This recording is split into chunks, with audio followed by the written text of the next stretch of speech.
Good afternoon. Welcome back to another rendition of the Davinci virtual event space. You are tuned into the Master the Art of Time-Lapse Photography and Editing with Lucas Gilman, hosted by SanDisk Professional. So I want to welcome to the arena Lucas Gilman and from SanDisk Professional, Pete Isgrig. Welcome, guys.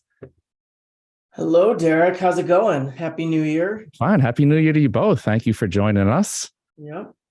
So yeah, thanks for having us. We are excited to be here. I am excited to have Lucas here to talk to you guys about how to do time-lapse photography. So I don't want to take up too much of your time, but hello, my name is Pete Isgrig, and I am with SanDisk Professional, Western Digital.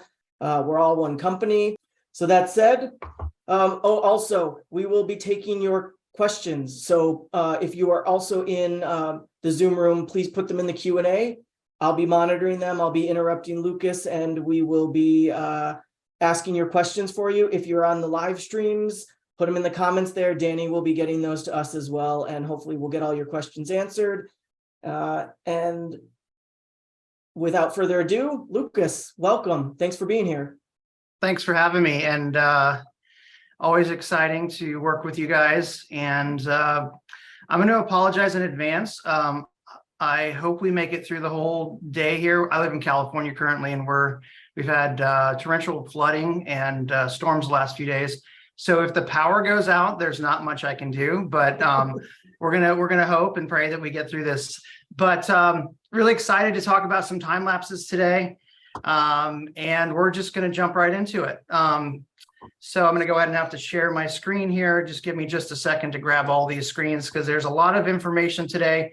I hope you brought a notebook because there's going to be a lot of stuff to share and write down. I will share some things after if you guys would like.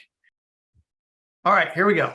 So, wow, one of those days. Anyway, Lucas Gilman, and we're just going to jump right in. If you're new to time-lapse photography, you're going to need a few things. You're going to need a camera.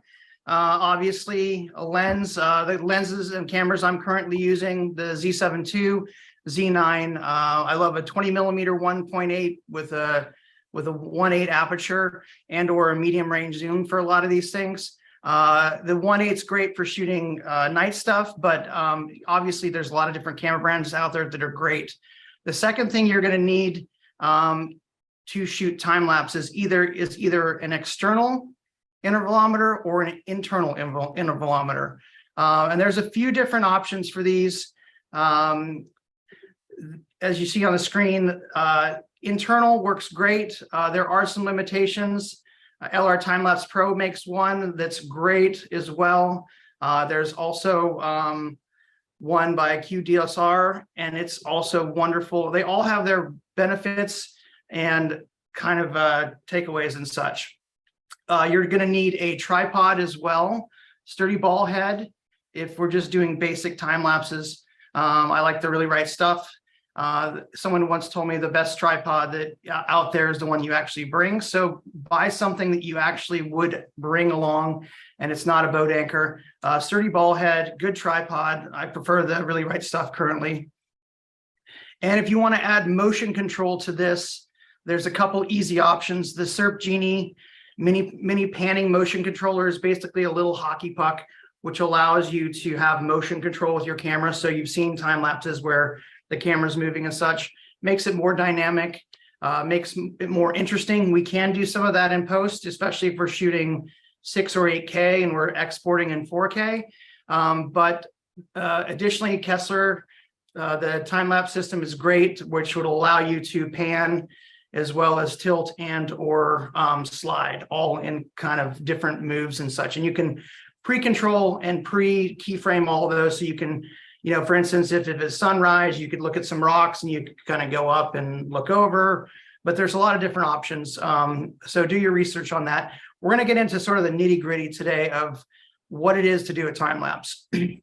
One of the most important things about going out and shooting time lapses is making sure you have good memory, good SD or CF Express cards for your camera, and enough capacity to shoot this, because so for instance, a time lapse is basically a lot of individual frames in a row, which then are pushed together and made into a video. So typically videos are either 24 frames per second or 30 frames per second. So that means every 24 frames you take is going to be 1 second of video. So, you know, if you wanted to be a 24-second video, 24 frames per second video, it's going to be 240 frames to produce that 10 seconds of video, essentially. So choose wisely. We're going to talk about some ways to make sure that there's a data calculator and such, but this is kind of my basic workflow out in the field. And the general synopsis is these time lapses, you go out, you've done all your research.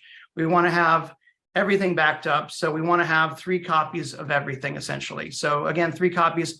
And my favorite new field drives are these SanDisk Professional Pro G40s. Really fast, 2,700 megabytes a second, as well as 1,900 megabytes a second up, down, so on and so forth. So really fast, allows you to offload your cards in the field very quickly, but also be safe and backed up. The cards I use are either the SanDisk Extreme Pros or the SanDisk Professional Cinemas. The difference being the cinemas are geared more towards if you're shooting 6 or 8K video. The SanDisk Extreme Pros are more if you're shooting stills and some 4K video. So it depends if you're going to be shooting video as well.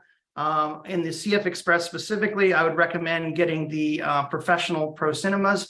But if you're just doing time lapses and stills, the Extreme Pros are amazing.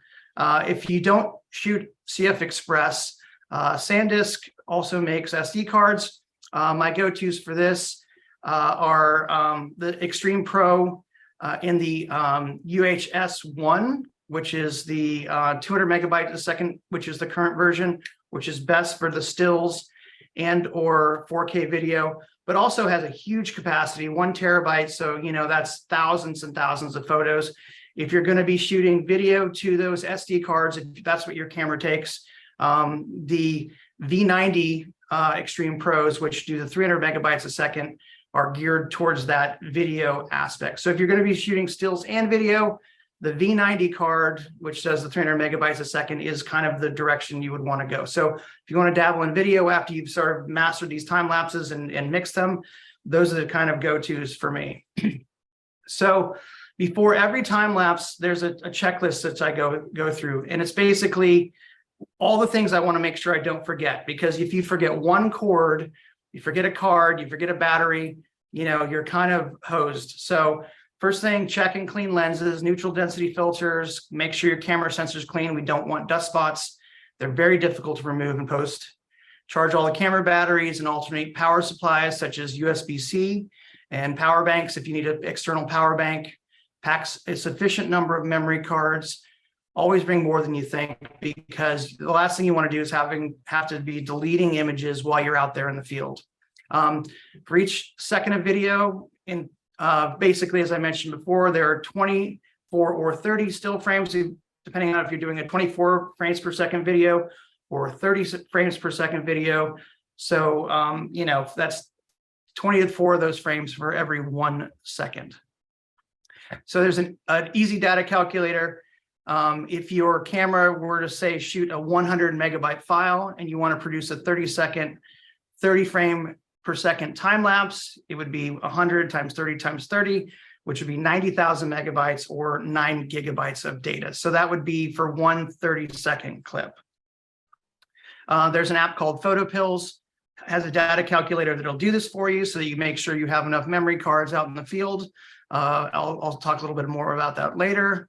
Pack a sufficient number of backup drives. Again, figure out how much you're going to shoot. Are you shooting a terabyte a day? For instance, if I'm going out and shooting multiple cameras, lots of time lapses, 8K video, I typically am shooting about 1 terabyte a day, but your needs will be different. So go ahead and figure out what you need, but also give yourself a little bit of cushion.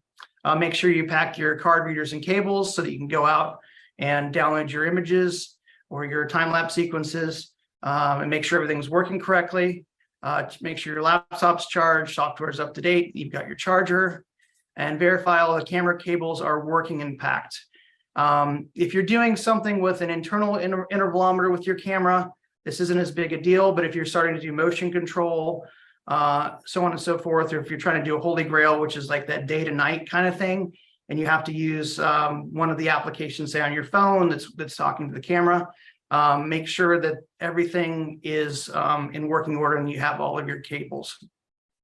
There are some USB heaters. B&H sells them. It's a USB lens heater. You wrap it around your lens. This reduces condensation overnight if you're shooting when it's very cold out. So you won't get your lens covered in condensation. You also need a USB battery pack for that. Make sure all your quick release plates are tight and compatible with your ball head.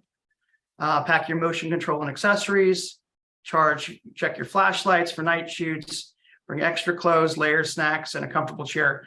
Time lapses are for people who really enjoy being outside in nature and in the elements. I mean, you're out there for a long period of time, so make sure you're comfortable. Check the weather conditions in the moon phase, especially if you're shooting stars. You want to make sure that for the brightest stars, the moon is not a full moon. It's better to be near a new moon, so on and so forth. I mentioned before, PhotoPills. This is what it looks like. It's an iOS and Android app, and it basically will give you a lot of different things, not only a data calculator, but it will also give you, for instance, if you want a 20-second or 15-second time lapse, it'll also tell you how many frames you're going to need to do that, so you don't have to do the math in your head, but it'll also give you this data calculator so that you make sure you've got enough space so that you don't miss those special moments. As far as that, as far as like once you're there, it's make sure that click the check and clean your filters. The other checklist was the pre-production checklist, which means what you do before you leave. So when you get here, clean and check your filters, mount your camera, ensure that it's mounted on a stable tripod or motion control configuration, depending on if you're doing that. Check the batteries are full. Even though you charge them, you want to make sure that you did grab the full battery. This is very important. Turn off the lens image stabilizer, sensor stabilizer, or long exposure noise reduction.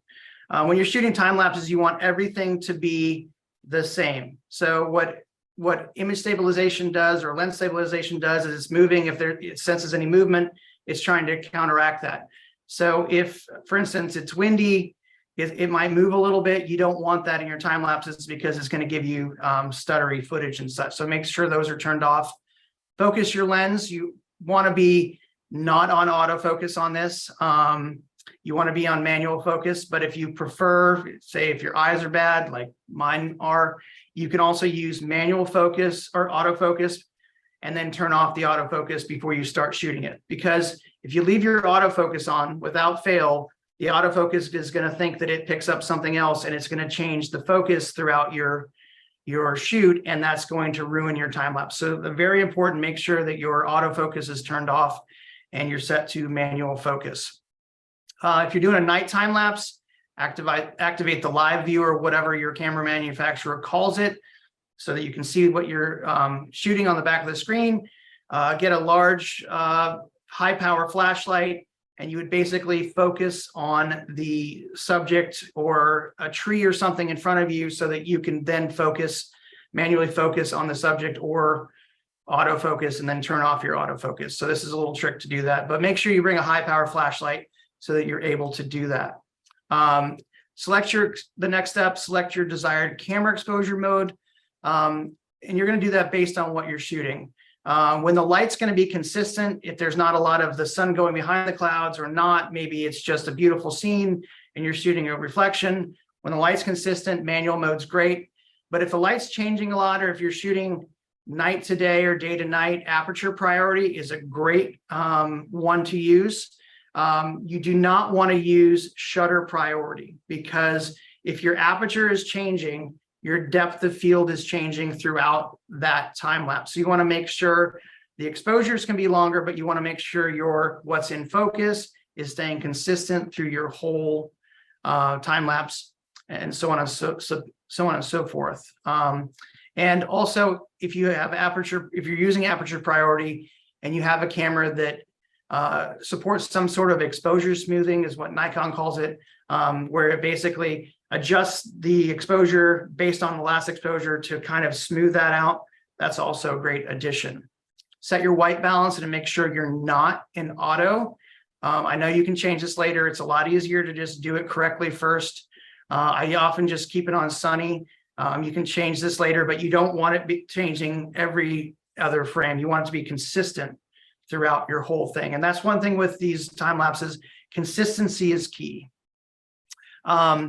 Set your capture format. I'm always shooting full-size RAW images, typically just RAWs, not RAW plus JPEG, because you don't want to have two of the same images once we're going into the post-production side and trying to edit these. It just makes things more of a headache and such. So yeah, always raw images for maximum flexibility. Set your f-stop. Typically, I don't like to go higher than f4 because in modern mirrorless and DSLR lenses, the aperture basically for the autofocus is all the way open while it's focusing. And right before the exposure is taken, it closes down to where the f-stop it needs to be. So there is a minor variation. It could be 1/10 of a stop or, 2/10 of a stop. But what that does is that creates flicker. And the longer that aperture has to travel to close down, the more flicker you're going to get. So, but if you do want to get a sunburst, you will need to shoot at f8 or higher, but know that you are going to get flicker. That is something that you can deal with after the fact, but it is something that is another step and another pain to deal with. So just keep that in mind. You can still get sunburst, but you will have to deal with flicker. Make sure that your camera ISO is off. Auto ISO is off. It's one of those things where you can use auto ISO in certain senses. That's more of a super high-end conversation as far as you've been doing this a long time. There are certain times when for instance, doing a holy grail day to night or night to day situation where auto ISO can be used, but it's very tricky and there's a lot of things that you need to figure out before that. The time lapse ideal for me is around ISO 64 to 200. Night time lapses, try to stay under ISO 6400, but it really depends on your camera. You're the only one that's going to know what works best for you as far as what you can get. So if you have a lower megapixel full frame camera, you may be able to go above 6400 ISO because obviously there's not as many pixels and there's not as much noise, so on and so forth. Day to night or night to day, you can use the ISO shutter aperture combination depending, but don't use the auto ISO unless you're attempting to do it day to night or night to day. Set your shutter speed.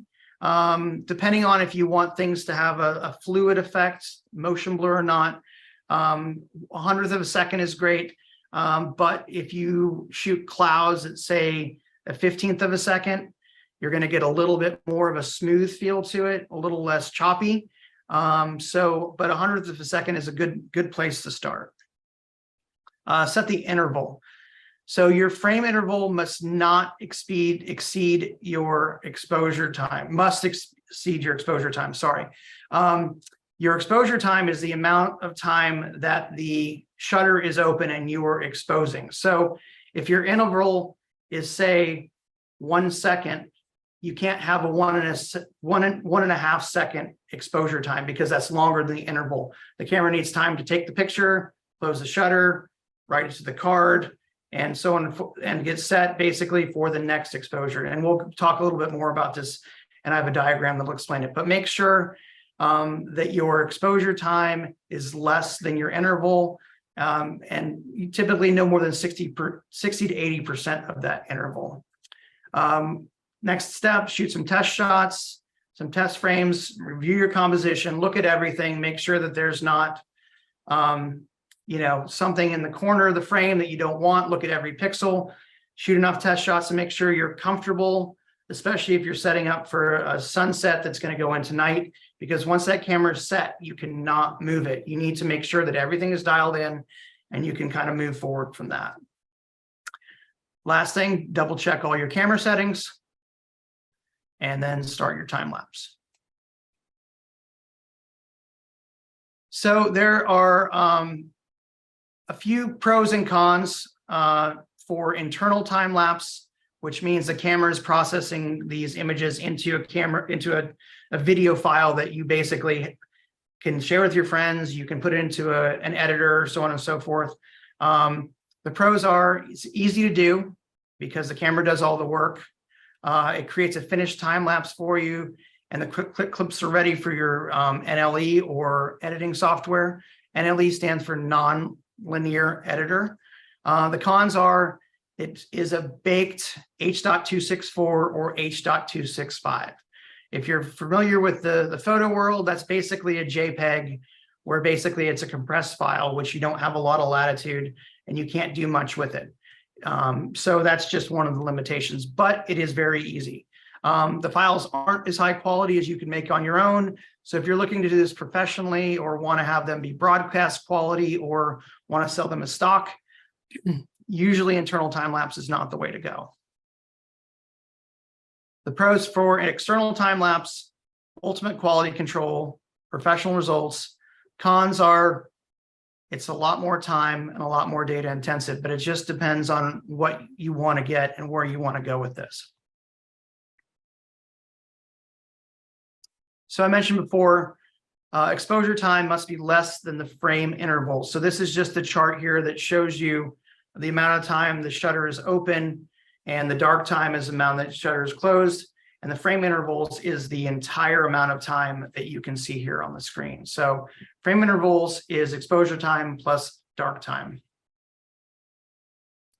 And if you, again, PhotoPills, if you want to know the intervals, which are very important for any of the subjects that are shown here: fast moving clouds, sunrise, sunset, moonrise, these are some good baseline intervals for you to get really good results. For instance, traffic, once every second is going to give you really nice motion blur, especially if you do longer exposures. Shadows moving across the ground, 10 to 20 every 10 to 20 seconds, so on and so forth. So again, PhotoPills, an iOS app as well as Android, always in your pocket, and it will help you move on. One thing, when you're shooting these time lapses, when in doubt, always shoot more frames. I know it may seem like you've been out there forever, but it's always easier to have more frames than less frames. You can always compress that, speed that up, but when you don't have enough frames and you only have a 2 or 3 second time lapse, it's very hard to work with because it just doesn't have the meat basically to get through the whole thing. So always shoot more frames. And as I said before, you can always speed the clip up in your editor. Shooting at night, if you're looking to have sharp stars, there's the 500 rule, which is the old school rule, or the NFP rule, which takes into account your actual camera. So for instance, if I had a Nikon Z7 II with a 20mm 1.8 lens, and the NFP rule would be the longest exposure I could do would be 9.2 seconds before, as the Earth's rotating, obviously, those stars begin to trail or become blurry and such. So just another thing, if you're shooting night and you want sharp stars, this is a great way and another tool that PhotoPill gives you.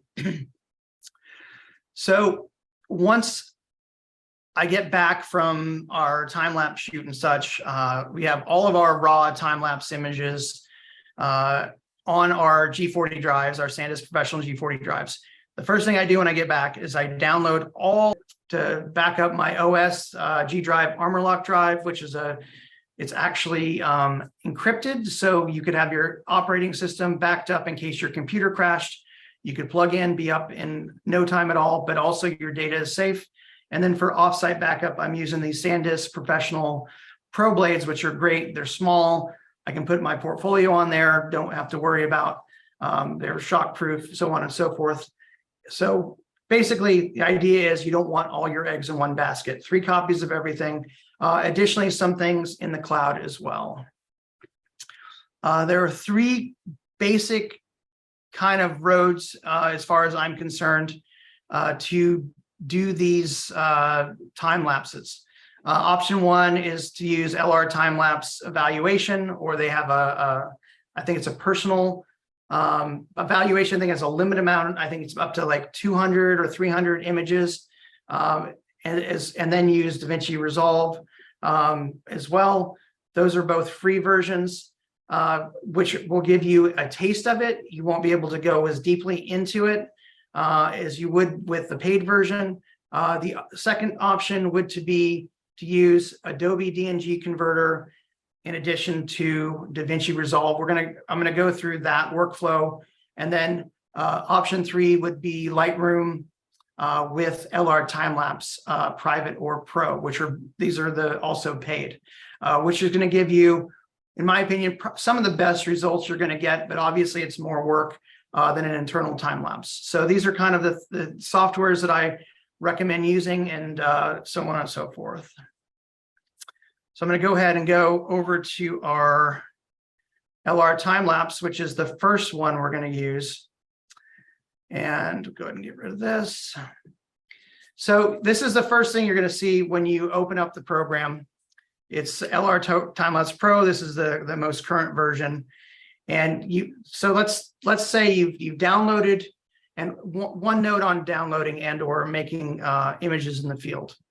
You want to make sure that your camera is shooting in a sequential order, and or if you have the ability, some cameras can put your time lapses into a folder so that each time lapse is in a separate folder, because once you come back, you're going to just see thousands of images. Another trick between your time lapses is to just take a picture of your hand as the frame between the time lapses, so you know that's where the last time lapse starts and the next one begins. And so, because you want to be very organized. So get back, we've downloaded our data. The next step is we're going to go into LR Timelapse. These are all obviously downloaded. I'm going to go to this demo here, which is already downloaded. And basically it's going to go in and look at that folder, and it's going to see all of this data. And hopefully we have done a good job. So the nice thing is you can kind of go in and you can watch the actual time lapse that you've got. Looking pretty good. There's some flicker. So obviously the sun came out. That's the flicker I mentioned earlier. And looking pretty good. Dynamic.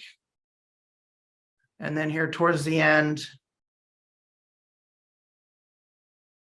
Oh, I decided to shoot some bracketed photos at the end. So obviously I shot a time lapse, and then I shot some bracketed photos at the end. So super simple.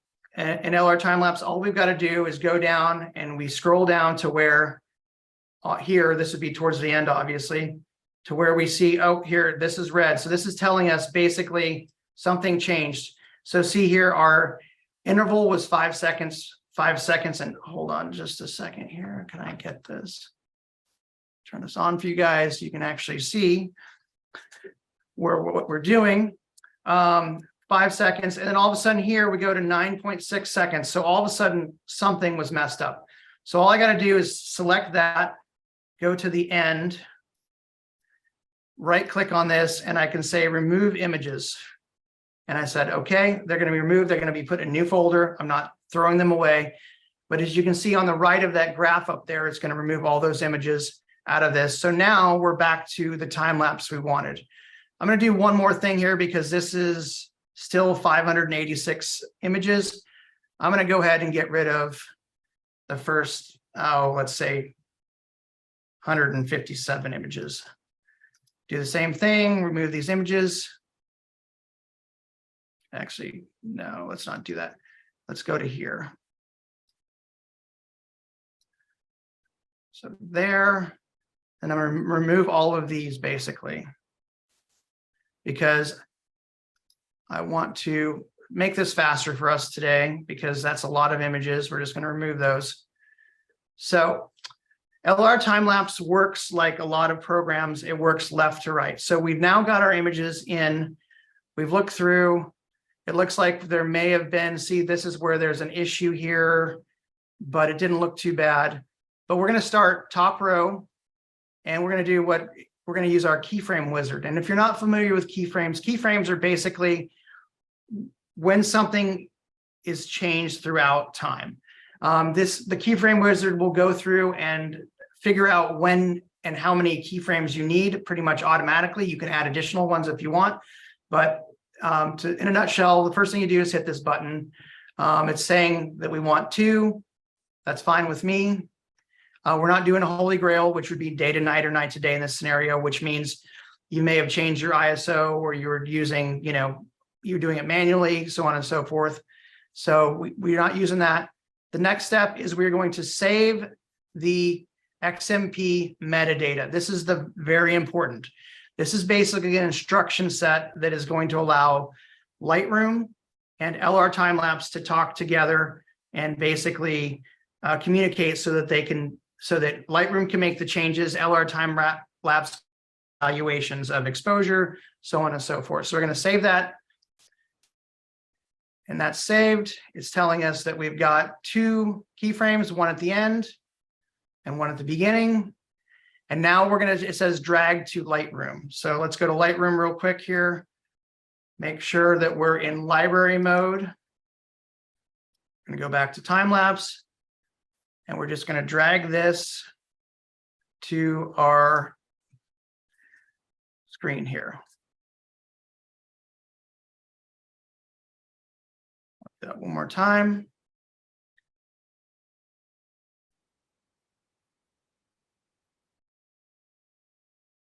There we go. So it's now going to give us a dialog like we were importing the images. We've already imported them. We don't need to import them again. We're just putting them into Lightroom so that Lightroom can look at them and manipulate them. So you want to make sure that this, for some reason, if it doesn't say copy or move, it says add. We just want to add them to Lightroom. We're not copying them again. And then we're going to go down here and we're going to import all of these images. And that's going to take us just a second.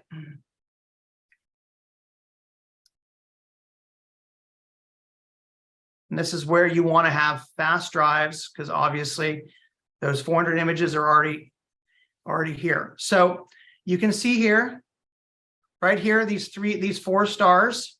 That's what LR Timelapse does when it makes that a keyframe. So we don't need to look at this whole sequence. We only want to look at the keyframes right now because we only care about these 2 of the image. LR Timelapse is going to make changes over time, but we're going to go down here. Right, currently we're looking at the full sequence. We're going to go down here to keyframes, and we just want to view the keyframes. And now the awesome thing is we can go through and start editing this just like we would any other image. But the nice thing is it's going to be very, very quick. I like to generally start off on landscape, Adobe landscape. Gives me a pretty good baseline. From there, add a little clarity, maybe dehaze a little bit, a little vibrance, a little saturation. Sky is looking a little boring here. We can actually do gradients in LR Timelapse and Lightroom, which is very cool. So we're going to go over here. Going to add a gradient to this. Let's see. And that's there. So that would be the whole thing. And we want to just work with the sky. So they show up right here. And now, just like any other image you're doing in Lightroom, we're just working with this. We can feather this. Go ahead and move it up so we're not getting any of that snow. Maybe give it just a little more. And now let's see what we can do. Okay, super dramatic. Maybe I'll just knock it down just a hair. Okay, looking pretty good. Additionally, if we wanted to go in, we could do any of any of the basic Lightroom gradients and or otherwise we're able to do that. But I think that looks like a pretty good sky to start. So we're going to go back to our library. And now to our grid. And you can see the difference between this one and this one. This is the one we fixed, and this one is the one we have not.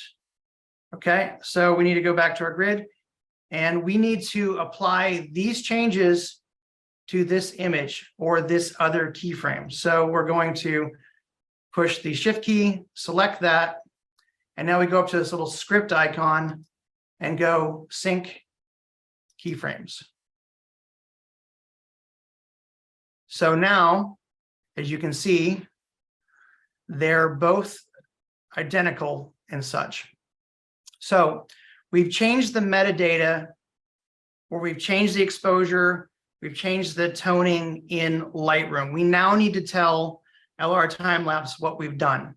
So we need to go up here to metadata, and we need to say save metadata to files.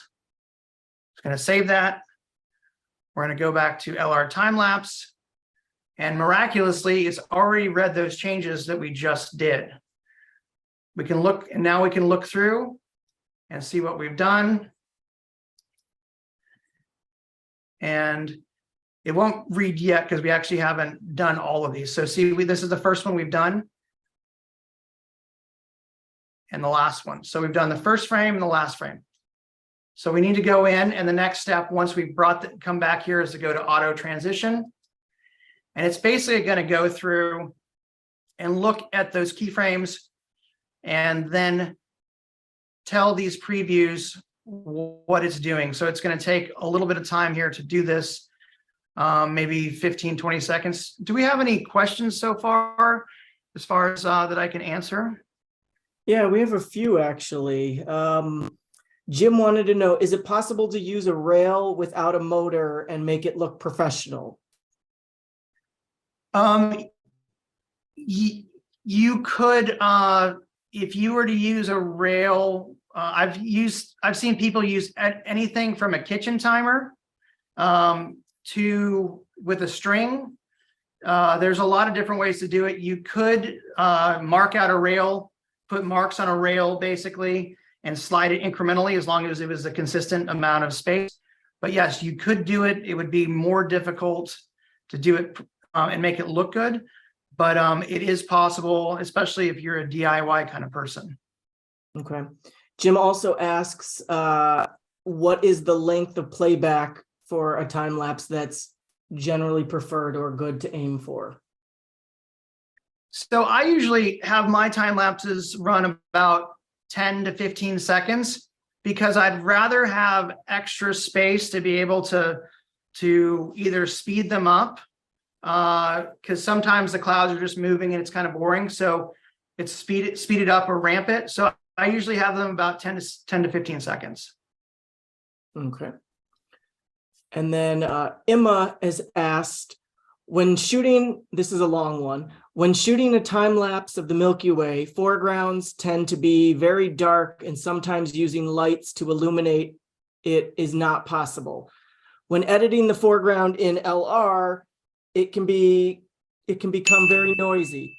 For a still, one can blend into Photoshop a longer, brighter exposure for the foreground with the sky. Is there a way or another software to blend a foreground to a time lapse so that the details can be recovered? Yeah, you basically can you can do the same thing in a time lapse. It's just a bunch of stills basically. So what you would do is you would basically create a mask for the foreground in Photoshop, and you could import that file as long as it's the identical file as the other frame. So if, for instance, the way you would do it is you would shoot an exposure before the sun got really dark, probably in the blue hour, that exposure. And then at the Milky Way, you would shoot obviously a different exposure. And then you would use the foreground exposure of the blue hour and then the Milky Way for the rest. So what you would do is you would go into Photoshop and you would mask that off. And then you could just basically apply that one still frame as a mask over your entire timeline, because in the caveat being, if you're moving, obviously you're going to have to do this. But yes, there are ways to do it. It's a longer conversation. And if they want to reach out via Instagram or otherwise, I can answer that question in a little more detail. But yeah, it is possible. You create a mask using that foreground exposure over that and such. Okay. So, so we've done our auto transition here, and now we're going to be able to see what we have done in Lightroom. So we just saw we had a little bit of flicker right there in the very beginning. And let's go ahead and grab that. See this? We got a little flicker. See how it flickered right there? We're going to have to fix that. But for the by and far, everything else looks pretty good. We're doing pretty well here. So we're going to need to fix this flicker. So we've done our auto transitions. We've got our visual previews. The next step is to do this visual deflicker. And you can see there's a flicker here based on this luminance value. See how it's supposed to be more smooth. Like obviously it's going to come and go. But what this visual deflicker does is it's going to take care of this. You see this green line? This is what it's going to change it to, as opposed to what this jagged line was. So it's pretty smart, and it's just trial and error, but I usually go with the default setting to start, see what it does, and we just hit apply, and then it's going to go through and basically change all of these luminance values where it flickered. And when I say luminance values, it's basically changing the exposure just a little bit. So it's not brighter than the last one, where this one's bright and this one's dark. So it's just basically smoothing those out. So it's more of an even curve, which you can see in that green line and such. So this is just going to take a minute, because obviously we're dealing with 492 images, which as a reminder, time-lapse photography is a passion. It does take a fair amount of time. So it's something that can't be rushed, especially if you want good results. So we can go ahead and see what this looks like now. You can see this, and it's going to have to go all the way through this, but basically it looks like we fixed this flicker pretty well. See how it doesn't jump anymore? So I think we're pretty good there. So, so the next thing we need to do, so basically you want to think of Lightroom and LR Timelapse is two separate programs. Lightroom is doing the color changing and manipulation. LR Timelapse is doing the calculations and deflickering and so on and so forth. So we've gone through and we have now changed all this metadata between those keyframes. Remember, we only did the first one and the last one, and now we just changed the metadata on this flicker. We changed the exposure. So now we need to go back to Lightroom and we need to look at our entire sequence, because we're just looking at our keyframes. Now we need to go ahead and deal with all of the images, and you'll be able to tell here, you see these little exclamation points? That means that the metadata has been changed in another program, or Lightroom says, hey, you didn't make this change in Lightroom. So what we need to do now is select all of the images, and we need to tell Lightroom to read the metadata from those files. Because remember, we went in LR Timelapse and it was changing those aspects. So let's now go ahead and read the metadata from all the files. And it's just going to take a minute here to go through. And you can see it's going through, it's changing the sky, it's changing that exposure so that everything is consistent and matching. The other cool thing about these keyframes or LR Timelapse is you can also, it's not just exposure that you could change. You could change light balance over time gradually. So like, for instance, if it was blue hour and you wanted it to be very blue, or you wanted it to not be blue, you could warm it up while it was blue because you didn't want it to be blue. And then as it went further on, you could change that color balance to cooler so that it was be more matching the ambient light as the color temperature warmed up. So color temperature can be changed over time as well. So we've gone through, as you can see, we don't have any more exclamation points. And the next step is going to be we need to export all of these images to what's called an intermediary file. There's a few different ways you can do that, and obviously the computer's still working. It was 586 images, and it's just applying those changes throughout, as you can see. We need to build what is called an intermediary file, which is our next step, which can be a JPEG or a TIFF. It can be 8-bit, it can be 16-bit, so on and so forth. So what we're going to do now is we need to make sure that we are on the file here that we have. And then we want to select all, and then we want to go to export. And if you've opened this for the first time and you've downloaded and installed LR Timelapse, same thing with this script thing here. That will, once you download and install LR Timelapse, that will show up in Lightroom.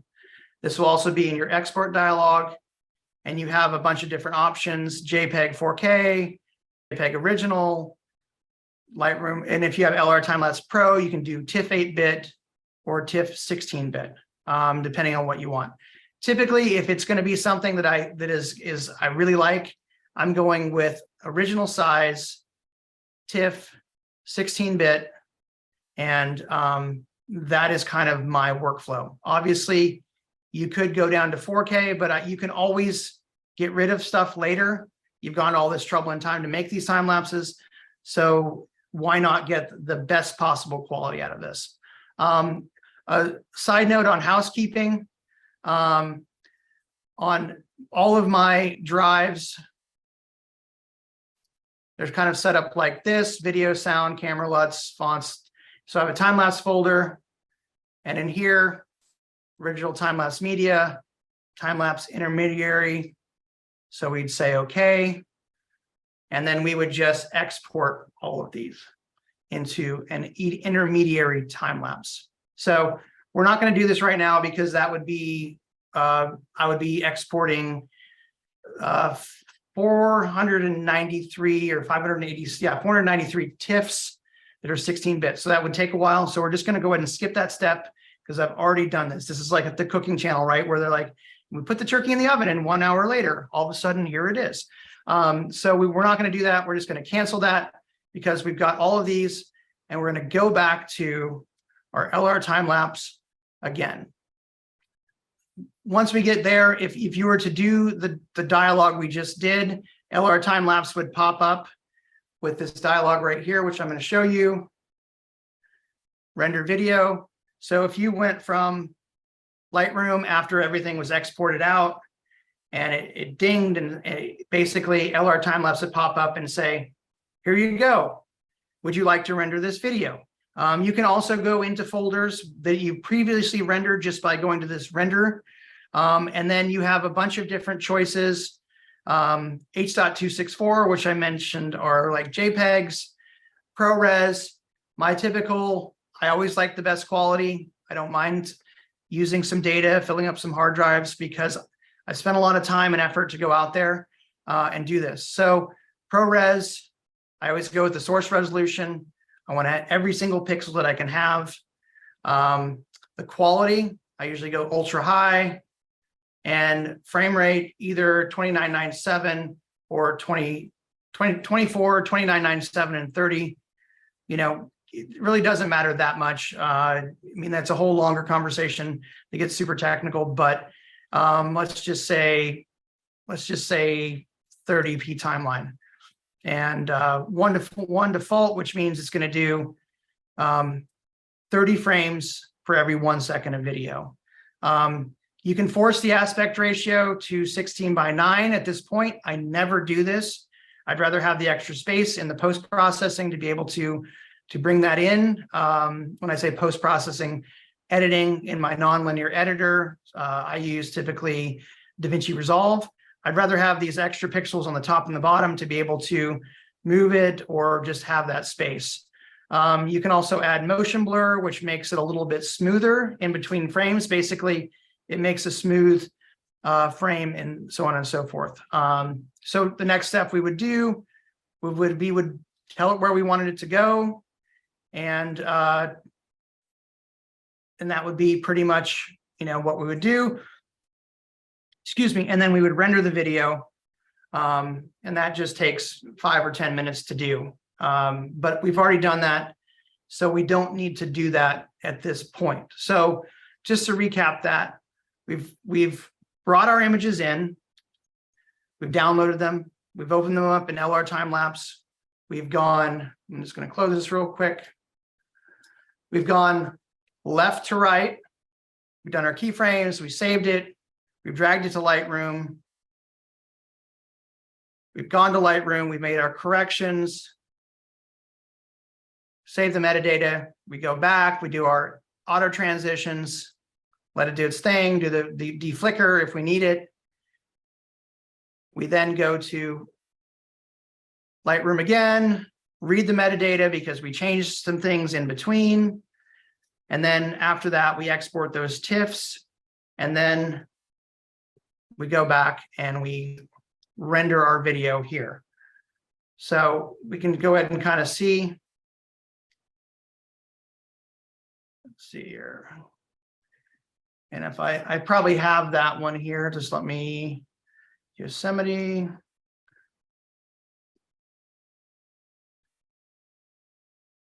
And I've got lots of these in many different variations. That's actually winter.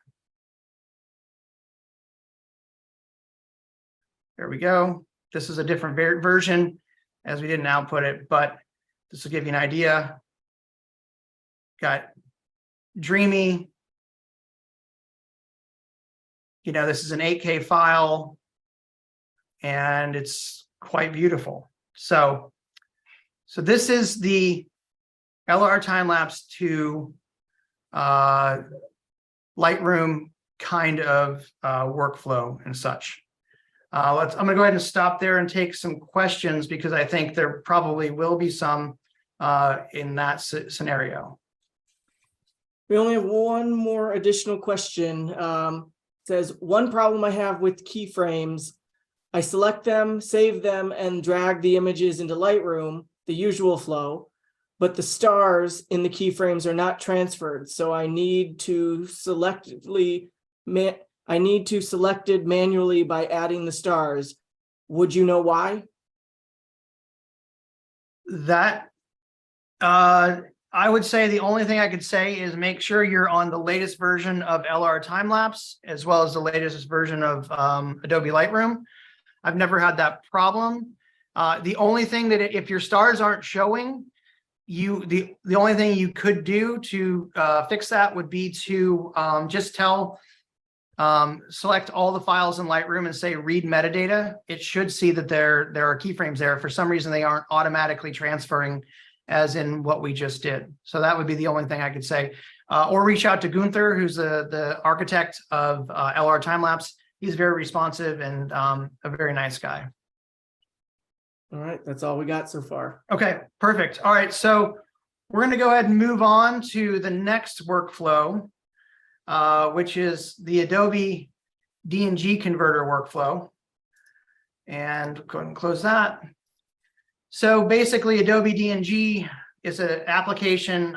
It's free to download from Adobe, which will convert your raw camera files. And again, remember from the beginning here, we want to use raw files. So yeah, so we've opened DNG converter. We're going to select the folder of the images that we want. And like I said, I've always got a folder. And this is how I organize things: time-lapses, time-lapses original media. And then from there, we can go in and select that, whatever we would like. You can see all these original NEFs here, which are the raw data. And then we want to save this to a new location. We don't want to save it to the same location. And I typically would go to a folder that I call Adobe DNG converted time-lapse files, so that I know those are there.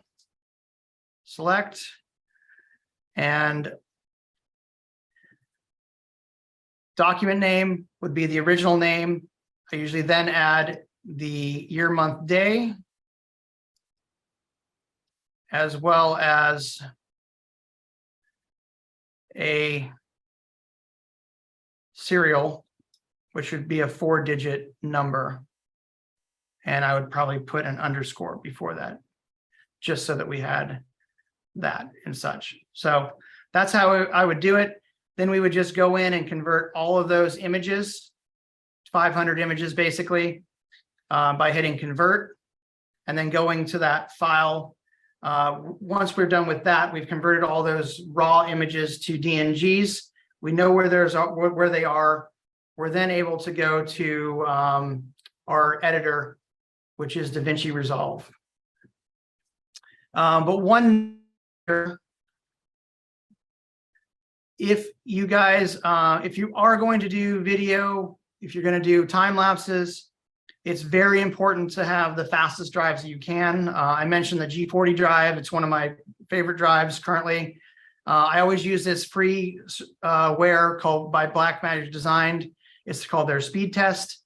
And I would just go to select target drive, and I go to G40, and then I could do a speed test, and it would tell me how fast the read and write speeds were on that, so that I would know not only how fast they were, but over here, it tells me if I'm able to work with these files basically in my NLE or nonlinear editor, so on and so forth. So obviously I can go up to 8K 60, no problem at all here. So just another freeware.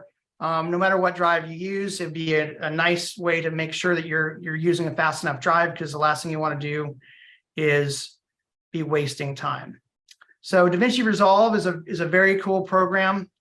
I'm going to go ahead and quit this. So here we are in Davinci Resolve. And the next thing we're going to do is start a new project. Let's call this time-lapse demo. And I'm going to create that. Don't mind the spelling. We're here in Davinci Resolve, and I'm not sure, we're going to go ahead and just start from the beginning here, because I don't know where you guys got left off. So this is the way it'll come in. You're going to have all of your drives will be here on the side when you open this. We've just done a new project, and we're going to go to where I know I've got DNG converted files. So I'm going to go to my DNG converted files. I'm going to choose this Burj Khalifa. And what a cool thing is, this is basically 861 DNGs. But what Davinci Resolve does is it sees it as a sequence already. So, but this is not currently, it's just in our Finder, basically. It's not currently in Davinci Resolve. So we just need to drag this to what's called our media pool, which is right here. And you can see all of a sudden we've got this, and we can scrub through this and see what's going on. So this is a very fast program, but you can see the color's not great. But so we've just got this in our media pool. So we want to put it on a timeline. A timeline is where we are able to make edits, whether we speed things up, slow things down, cut it, add sound to it, so on and so forth. So we go again left to right. We're going to go to our edit tab. And you can see we've imported this Burj Khalifa here, which is that sequence of DNGs. And we just drag it to the timeline. Now it's not looking great. It doesn't fit. The color's bad. But what we can do is we can just basically zoom this in to where we fill that frame. Because see, this is a 35mm frame, and video is typically 16:9. So we would just zoom that in to where it basically whatever, and then we could move it left to right, up and down, so that we could have ultimate control over this. So we brought this in, we've got our DNG sequence on our timeline, but it looks horrible. So the first thing I like to do is go to color. We're going to go ahead and fix this. And you're going to see over here on the left, we have decode using project settings.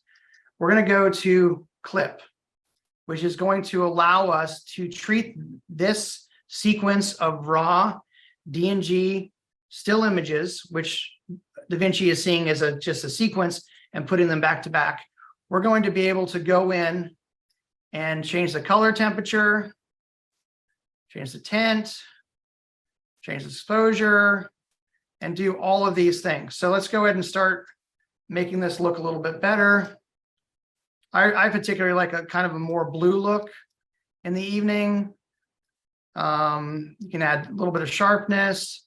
You can add some highlights, bring up the shadows, bring them down. Mid-tone detail will give you a little bit of more sharpness in the mid-tones. Lift is more like exposure and gain. And all of a sudden, it's looking pretty good. We can also add some saturation, which they come in raw, so they're basically kind of soft. And all of a sudden, in just a couple clicks, and remember, we're in the color tab right here. We need to go back to the edit tab, but we can also watch this here if we'd like by just hitting the space bar.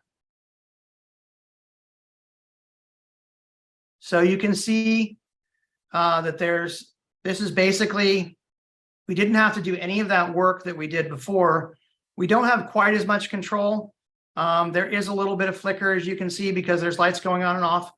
In the paid version of Davinci Resolve, if you go over here under our library and we go to find something, if you just hit FL, there's a deflicker, which if we add this to our node, which is what they're called, will allow us to, and it already sees it as a time lapse, and it will basically go in and render that out and make it not as flickery and such. So you can see it's already way better than it was. This is only available in the paid version of Davinci Resolve. Deflicker is not in the free version. If you weren't worried about deflickering, the free version does 85% of what the paid version does. So if you want to just get your feet wet, this would allow you to do that. So if we want to go back to our edit tab, we could also go here. And if we want to bring this down so that we can see the whole timeline, we just drag this. And let's see, what do we want to do?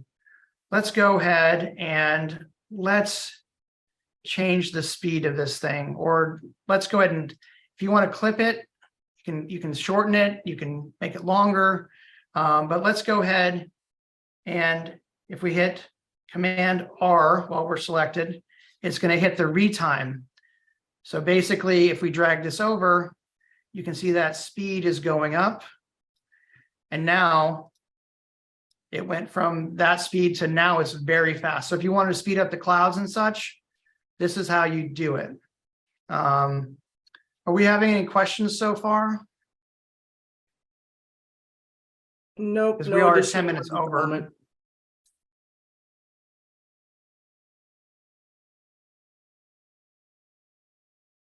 Are you there, Pete? Yep. Can you hear me? Yeah. Oh, okay. Yeah. No additional questions at the moment. Okay. So from here, the only thing additional that I would do is I'd go back probably to my media. I'd obviously add more time-lapse clips. And here in my, I've got my sound, got my scores. And then I could say 30-second score. Let's say Fortitude. Let's see if that's any good. Sounds lovely. We're going to go ahead and add it to that media pool. See, it's there. Now, if we go back to our edit tab, we can then add this to the audio. Sorry, I missed that one. And we would have sound with our time lapse, and obviously editing after the fact, but getting them into this, getting a video out of it was the main goal for today.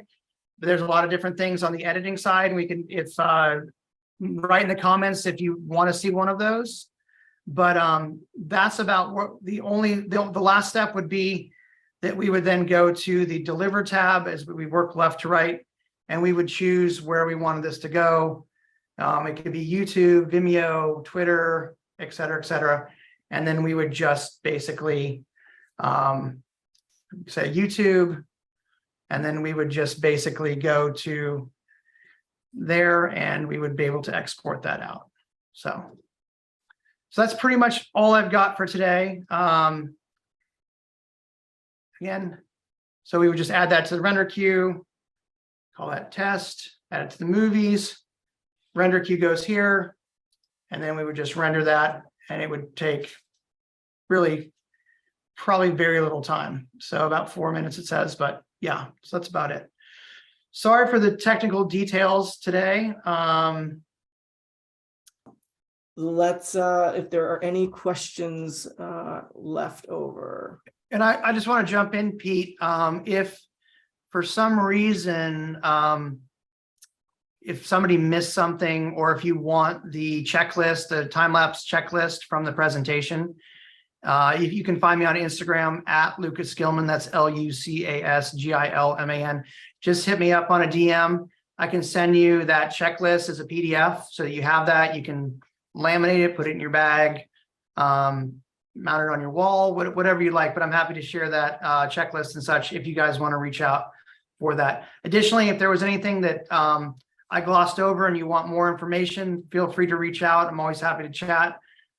It's a lot to go over in an hour. Obviously, we're talking about multiple file formats. We're going from stills to video, color, metadata, all kinds of stuff. So I know it's a lot to digest, but again, always available to chat, and I appreciate being here with SanDisk Professional. I was talking to Pete the other day about it. I've been working with the brand for almost 20 years now.